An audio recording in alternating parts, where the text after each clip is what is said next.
اعوذ باللہ من الشیطان الرجیم بسم اللہ الرحمن الرحیم اللہم فقہنا فی الدین۔ ہم نے کل پہلا سپارہ مکمل کیا تھا اور اس پہلے سپارے کے اندر ہم نے وہ پوری فرد جرم پڑھی تھی جو اللہ رب العالمین نے بنی اسرائیل پر عائد کی تھی۔ ہم نے یہ بھی پڑھا تھا کہ اللہ تعالیٰ نے مسلمانوں کو وہ ساری فرد جرم پڑھانے کے بعد یہ تاکید کی تھی کہ دیکھو اب یہ غلطی تم لوگ نہ کرنا۔ میں نے کل آپ سے ایک سوال بھی پوچھا تھا کہ وہ کون سی چیزیں ہیں جن کا بنی اسرائیل سے عہد لیا گیا تھا اور جن پہ عمل کرنا ہمارے لیے ضروری ہے۔ آپ سب نے اس کے جوابات بھیجے اور بہت اچھے بھیجے، اور میں نے کل اپنی آڈیو میں اس کی ہنٹ بھی دے دی تھی کہ آیت 84 میں اس کا جواب موجود ہے۔ تو وہ چیزیں یہ تھیں: اللہ کے سوا کسی کی بندگی نہ کرنا، ماں باپ سے حسن سلوک کرنا، رشتہ داروں، یتیموں، مسکینوں سے حسن سلوک کرنا، نماز قائم کرنا، زکوٰۃ دینا، آپس میں ایک دوسرے کا خون نہ بہانا، ایک دوسرے کو گھر سے بے گھر نہ کرنا۔ یہ تمام وہ چیزیں ہیں جو کہ ان دو آیتوں میں، آیت نمبر 83 اور 84 دونوں میں بیان کی گئی ہیں اور بنی اسرائیل کو اس کا حکم دیا گیا تھا۔ آپ بہنوں نے بہت سارے جوابات کل بھیجے، لیکن ایک چیز کی یاد دہانی کرواتی چلوں کہ آپ میں سے بہت سارے لوگ اپنے ای میل ایڈریس کے ساتھ اپنا نام لکھنا بھول گئے۔ تو آج جب آپ جوابات بھیجیں تو اس کے ساتھ اپنا نام اور اپنے شہر کا نام ضرور لکھیں۔ اسی موضوع کو لیتے ہوئے جب دوسرے پارے کا آغاز ہوتا ہے تو بالکل ابتدا میں سب سے پہلے باقاعدہ طور پہ ایک امت وسط کی تقرری کر دی جاتی ہے۔ مسلمانوں کو خطاب کر کے کہا جاتا ہے کہ ہم نے تمہیں امت وسط بنایا تاکہ رسول تم پر اور تم لوگوں پر گواہ ہو، کیونکہ اب انبیاء کا سلسلہ منقطع ہو چکا اور اللہ کے نبی صلی اللہ علیہ وسلم آخری نبی تھے۔ تو اب وہ کام جو تمام رسولوں کو دیا گیا تھا، جو ہم نے کل پڑھا تھا کہ وہ لوگوں کو دعوت دیں کہ اللہ کی بندگی کرو، اللہ کا دیا ہوا نظام قائم کرو اور اللہ کی اطاعت کے ساتھ کسی کو شریک نہ کرو، یہی وہ پیغام تھا جو لے کر ہر نبی اٹھا۔ اور اب یہ امت مسلمہ، میں اور آپ اس کے مخاطب ہیں۔ اب تمام رسول اللہ کے پاس جب گواہی دیں گے کہ انہوں نے یہ پیغام پہنچایا، اسی طرح میں اور آپ یہ گواہی دیں گے کہ ہم نے تمام دنیا کو یہ پیغام پہنچایا یا نہیں۔ اور اس کے ساتھ ساتھ تحویل قبلہ کا ایک حکم آ جاتا ہے، اور یہ حکم باقاعدہ طور پہ امامت کو بنی اسرائیل سے لے کے مسلمانوں کی طرف منتقل کرنے کا عملی مظاہرہ ہے کہ اس سے پہلے چونکہ بیت المقدس کی طرف منہ کر کے نماز پڑھی جاتی تھی، اب اس رخ کو تبدیل کیا گیا اور باقاعدہ خانہ کعبہ کو مسلمانوں کا مرکز بنا دیا گیا۔ اس کے بعد یہ ہدایت کی گئی کہ دیکھو ہر ایک کا ایک رخ ہے۔ رخ کیا ہے؟ زندگی کا رخ کہیں نہ کہیں مڑتا ہے، کہیں نہ کہیں لپکتا ہے، کہیں وقت دیتا ہے، کہیں حاصل کرنا چاہتا ہے، کسی طرف جاتا ہے۔ بھلائیوں کی طرف سبقت کرو، اپنے رخ کو درست کر لو۔ نبی کریم صلی اللہ علیہ وسلم کی بعثت کو ایک نعمت قرار دیا گیا کہ تم نہیں جانتے تھے کہ تمہارے لیے ٹھیک کیا ہے۔ وہ ایک رسول ہے جو آیا ہے، تمہیں سکھاتا ہے، ہدایت دیتا ہے، خوشخبری دیتا ہے، ڈراتا ہے۔ اور اس کے ساتھ ساتھ یہ ہدایت کی گئی کہ زندگی کے تمام مرحلوں میں صبر اور نماز سے مدد لو۔ یہ دو چیزیں ایسی ہیں جو زندگی کی کبھی آسانی، کبھی مشکل، کبھی پریشانی، کبھی ٹینشن، کبھی ڈپریشن، ان تمام چیزوں سے تم کو بچا کے رکھے گی۔ صبر اور نماز، اللہ سے تعلق اور اللہ پر یقین۔ اس کے بعد یہ ہدایت کی گئی کہ جو اللہ کی راہ میں مارے جائیں، جو شہید ہوں، ان کو زندہ ہیں مردہ نہ کہو، ان کو مردہ نہ سمجھو، رزق پاتے ہیں۔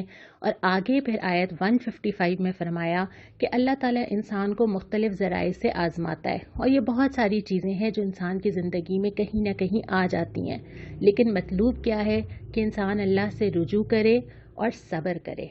اور یہی وہ چیزیں ہیں جن کا میں نے پہلے ذکر کیا کہ صبر اور نماز، یہی دو چیزیں ہیں۔ اور اس کے بعد پھر کائنات میں اللہ کی نشانیوں کی طرف متوجہ کیا گیا کہ آسمان دیکھو، زمین دیکھو، بارش دیکھو، پودے دیکھو، سورج دیکھو، چاند دیکھو۔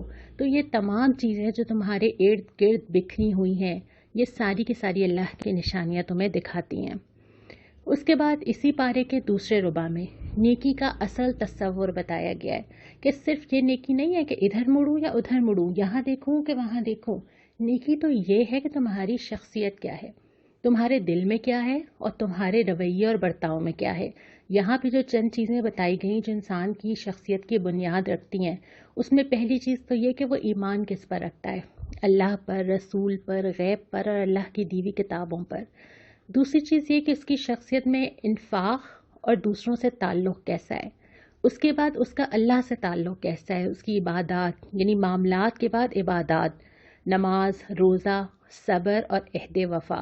گویا ان چند چیزوں کے اندر اللہ تعالیٰ نے ایمانیات، اخلاقیات، معاملات اور عبادات، ان تمام چیزوں کا ذکر ایک ہی آیت میں کر دیا ہے کہ نیکی تو ان ساری چیزوں کا مجموعہ ہے، یہ سب ملتے ہیں تو نیکی جنم لیتی ہے. اس کے بعد پھر قصاص کا حکم دیا گیا کہ یہ تو زندگی کی ضمانت ہے. جو میں اور آپ آج کے حالات میں یہ سمجھتے ہیں کہ اگر کچھ لوگوں کو سزا دے دی جاتی تو بہت ساری لوگوں کی زندگیاں بچ جاتی، تو یہ جو قانونی سزائیں ہیں، یہ جو قرآن میں دی ہوئی سزائیں ہیں، جو موت نظر آتی ہیں، یہ بہت سارے لوگوں کے لیے زندگی ہے، اور قصاص کو یہاں زندگی سے تعبیر کیا گیا. اس کے بعد احکام وصیت کا ہلکا سا ذکر آتا ہے جو آگے دوبارہ آئے گا. روزے کی فرضیت اور احکامات کا ذکر آتا ہے کہ ہم نے روزے فرض کیے تاکہ تم متقی ہو جاؤ، اصل مقصد یہی تھا. اور اس کے ساتھ ساتھ یہ فرمایا، بہت ہی پیاری آیت، کہ جب میرے بندے میرے بارے میں پوچھیں آپ ان کو بتا دیجئے میں تو قریب ہی ہوں، اور جب پکارنے والا مجھے پکارتا ہے تو میں اس کی آواز کو سنتا ہوں. یہ بہت بڑی تسلی دینے والی آیت ہے کہ اللہ تعالیٰ مسلمانوں کو اپنی قربت کا یقین دلا رہا ہے، جو ہم نے بہت ساری اور احادیث قدسی میں بھی سنا ہے. کوئی ہے مجھے پکارنے والا، کوئی ہے مجھ سے کہنے والا، کوئی ہے جو اپنی چھوٹی سے چھوٹی ضرورت مجھ سے مانگے. اور جن حالات میں آج ہم ہیں، اور جن حالات میں ہمیں سمجھ نہیں آتا کہ ایک دور جب انسان یہ سمجھتا ہے کہ وہ اب بہت ترقی کر چکا ہے اور کوئی چیز اس کی گرفت سے باہر نہیں ہے، اور کہیں وہ یہ منظر دیکھتا ہے کہ ایک چیز آتی ہے اور انسان کی تمام ترقی، انسان کی تمام منصوبے دھرے کے دھرے رہ جاتے ہیں، اور انسان حیران پریشان ہے کہ کیا کیا جائے. زندگی بدل گئی، معمولات بدل گئے، روز و شب بدل گئے، ترجیحات بدل گئی، اور اب بچا کیا؟ اللہ سے میرا اور آپ کا تعلق. اور اللہ ہی سے تعلق ہے جو اس مشکل سے ہمیں نکال سکتا ہے. اور یہاں بھی توجہ دلائی گئی کہ جب دنیا کی ساری چیزوں سے بھروسہ اٹھتا ہے تو انسان کو سمجھ آتا ہے کہ واقعتاً وہ اللہ کے در کا محتاج ہے. اس کے بعد قتال فی سبیل اللہ کے احکامات کا ذکر ہے کہ قتال فتنے سے زیادہ بہتر ہے، یعنی کہ اگر زمین پہ فتنہ برپا ہو اور قتال نہ کیا جائے یا اللہ کے لیے تلوار نہ اٹھائی جائے تو وہ فتنہ اس سے زیادہ شدید نتائج پیدا کرتا ہے. لہٰذا تیار رہنے کو، کسی کے فتنے کا جواب دینے کو، اگر کوئی قوم مقابلے پہ کھڑی ہو جائے تو اس سے بڑھ کے مقابلہ کرنے کی تلقین کی گئی ہے. اس کے بعد تیسرے ربع کا آغاز ہوتا ہے، اور آغاز ہی میں دو مثالیں سامنے رکھ دی جاتی ہیں جن کو سامنے رکھ کے انسان اپنے آس پاس لوگوں کو پہچان سکے. پہلی مثال یہ دی جاتی ہے کہ کوئی تو ایسا ہے جس کو زمین میں اقتدار، اختیارات حاصل ہو جاتے ہیں، اور وہ زمین میں کیا کرتا ہے. ہم اپنے آس پاس ضرور اس مثال کو سامنے رکھ کے دیکھیں، جن کو اقتدار حاصل ہے، جن کو اقتدار حاصل تھا، کیا انہوں نے زمین میں امن قائم کیا یا زمین میں فساد برپا کیا، اور اس کی روشنی میں ہم لوگوں کو پہچانیں. اور دوسری مثال اس شخص کی دی جاتی ہے جسے شاید دنیا میں کوئی بدلہ نہ ملتا ہو، جو دنیا میں کسی سے کوئی توقعات نہ رکھتا ہو، لیکن اللہ کے رضا کے لیے وہ اپنی جان کھپا دیتا ہو. جیسے ممکن ہو، جو کر سکتا ہو، بس اللہ کو راضی کرنے کی فکر میں لگا رہے. ایسے لوگ زمین میں خیر کا باعث ہوتے ہیں. تو ایسے لوگوں کو ہم پہچانیں، اور اس کے بعد پھر پکارا جاتا ہے، اے لوگوں جو ایمان لائے ہو، ادخلوا فی السلم کافہ، داخل ہو جاؤ اسلام میں پورے کے پورے. یہ نہ ہو کہ زندگی کا ایک خانہ اسلام میں داخل ہو اور ایک خانہ اسلام سے باہر ہو. پھر میری زندگی کا ہر دائرہ، میرا گھر، میرا معاشرہ، میرا تعلیمی ادارہ، میرا عدالتی نظام، میرا بازار، میری پارلیمنٹ، کوئی چیز ایسی نہیں ہوگی جو اسلام کے دائرے سے باہر ہو. اور جب تک وہ باہر ہوگی اس کا مطلب کہ ابھی ہم پورے کے پورے اسلام میں داخل نہیں ہوئے. اور پھر ایک سوال اٹھایا جاتا ہے کہ تم سمجھتے ہو کہ جنت میں ایسے ہی داخل ہو جاؤ گے؟ اللہ کی جنتیں حاصل کرنا اتنا آسان نہیں ہے. اس کے لیے بہت ساری آزمائشیں بھی آئیں گی جس میں تم پورا اترو گے، بہت سارے مراحل بھی آئیں گے، بہت کچھ مانگا بھی جائے گا، بہت کچھ اللہ کے لیے لگانا بھی ہوگا. اور اس کے بعد پھر ایک ہی سوال 2 دفعہ دہرایا گیا. یہ آپ سے پوچھتے ہیں کہ ہم کیا خرچ کریں. پہلے تو اس کا جواب دیا گیا والدین پر، رشتہ داروں پر، مسکینوں پر، یتیموں پر، مسافروں کو. اور اس کے بعد جو دوسرا جواب دیا گیا وہ بڑے سوچنے کا مقام ہے. وہ پوچھتے ہیں کیا خرچ کریں؟ آپ ان سے بولیں جو ضرورت سے زائد ہو. اب میری ضرورت سے زائد کیا ہے، اس کا جائزہ میں اور آپ لیں.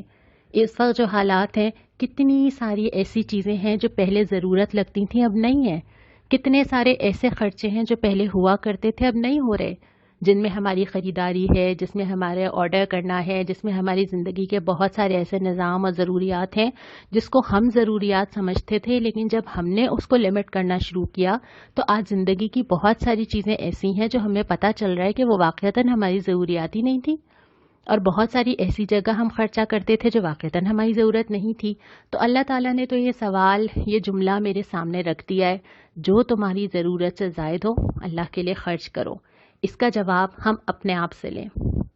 اس کے بعد پھر آئلی احکامات کا آغاز ہوتا ہے، اور اس میں مختلف احکامات، نکاح کے، بیوہ سے نکاح کے، کسی عورت کو عدت میں پیغام دینے کے، اور بہت سارے احکامات آتے ہیں جو سورہ نساء میں دوبارہ آئیں گے، لیکن ہر تھوڑی آیات کے بعد ایک جملہ ضرور آتا ہے، تقوی سے کام لو، اللہ سے ڈرو، کیونکہ یہ جتنے معاملات ہیں جو انسانوں کے آپس میں ہوتے ہیں، خاص طور پہ آئلی احکامات، اس کے درمیان اللہ تعالیٰ بار بار یاد دلاتا ہے کہ اللہ کا خوف، اللہ کا ڈر اور اللہ کا تقوی نہ بھولو۔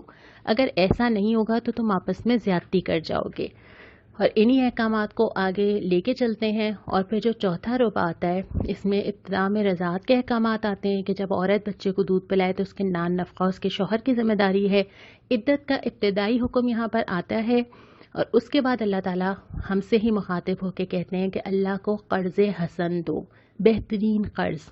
اور یہ قرض دینا اللہ تعالیٰ کی ضرورت نہیں ہے، میری ضرورت ہے۔ میری ضرورت ہے کہ میں اللہ کے پاس وہ انویسٹمنٹ کروں۔ اور آج جو حالات ہیں اس میں میرے آس پاس جب مجھے نظر آ رہا ہے کہ لوگ انتہائی خوف کا، بھوک کا، معاش حاصل نہ ہونے کا شکار ہے، تو اس صورت میں یہ ذمہ داری اور زیادہ بن جاتی ہے، کیونکہ اللہ تعالیٰ فرماتا ہے ایک اور حدیث قدسی میں کہ کون ہے جو مجھے کھلائے، کون ہے جو مجھے پہنائے، اور پھر اس کو بیان کیا جاتا ہے یعنی اللہ کی مخلوق کو کھلائے، اللہ کے مخلوق کو لباس فراہم کرے۔ تو ان حالات میں جو خرچ کیا جائے گا وہ اللہ کے پاس انویسٹمنٹ ہوگی۔ اور آخر میں اللہ تعالیٰ نے سرداران بنی اسرائیل کا ایک واقعہ بیان کیا ہے کہ جب اللہ نے ان کو جنگ کے لیے آواز دی اور ان سے کہا گیا کہ اللہ کے لیے لڑو تو وہ پیچھے ہٹ گئے، اور سب سے آخری آیت میں اللہ تعالیٰ نے وہ ضابطہ بنایا ہے جو آج ہمیں بہت اچھی طرح سمجھ آتا ہے۔ اور وہ ضابطہ کیا ہے؟ اللہ ایک گروہ کو دوسرے گروہ کے ذریعے دفع کرتا ہے تاکہ زمین کا نظام چلتا رہے۔ بڑی بڑی سپر پاورز کو اللہ کیسے نیچے لے آتا ہے، بڑی بڑی دنیا میں ایجادات کرنے والے کو اللہ تعالیٰ کیسے بے بس کر دیتا ہے، میں اور آپ یہ دیکھ رہے ہیں آج کل۔ تو اللہ کا اپنا نظام ہے جس کے تحت جب کوئی زمین میں فساد برپا کرتا ہے، یہاں تک کہ وہ بہت زیادہ زمین کا نظام متاثر ہوتا ہے، اللہ اپنی قوت، اپنی قدرت سے اس کو دفع کرتا رہتا ہے۔ اللہ کسی قوم کو اٹھاتا ہے اور کسی قوم کو گراتا ہے۔ آج کا جو سوال ہے وہ یہی ہے کہ اللہ تعالیٰ انسان کو کن کن ذرائع سے آزماتا ہے۔ اگر آپ اس آڈیو کو غور سے سنیں گے تو اس کا جواب کہیں نہ کہیں آپ کو ہنٹ اس میں ہی مل جائے گی۔ اور جو دعا آج آئی تھی یہ وہ دعا ہے جو سب سے زیادہ ہی ہم پڑھتے ہیں، ربنا آتنا فی الدنیا حسنۃ وفی الآخرۃ حسنۃ وقنا عذاب النار۔ جزاک اللہ، والسلام۔